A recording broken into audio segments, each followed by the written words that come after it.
Learn phonics with Actiphons. Racetrack Nick. K sound.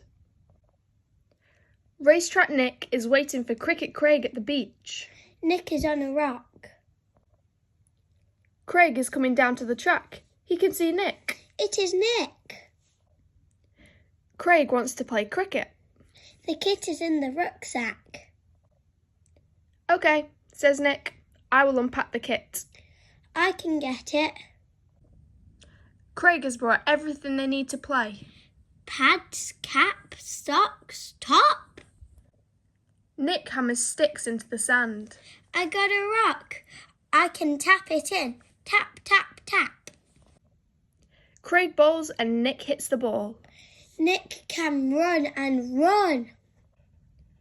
Wow, Nick, says Craig. You're quick.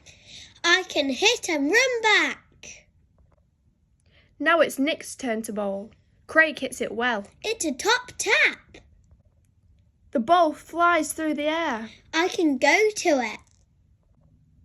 The cricket ball is very high in the sky. Nick runs back. Nick can get it.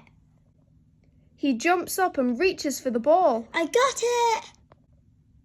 Too late, Nick notices a big wave behind him. Nick ducks. Good catch, laughs Craig. Nick gets changed and runs on the spot to keep warm. I can pack the kit. Your turn. Can you run on the spot like Racetrack Nick? Stay in one place and run as fast as you can. To see a video of this action, listen to correct sound pronunciations, or for more fun phonics games, go to Actiphons' official channel.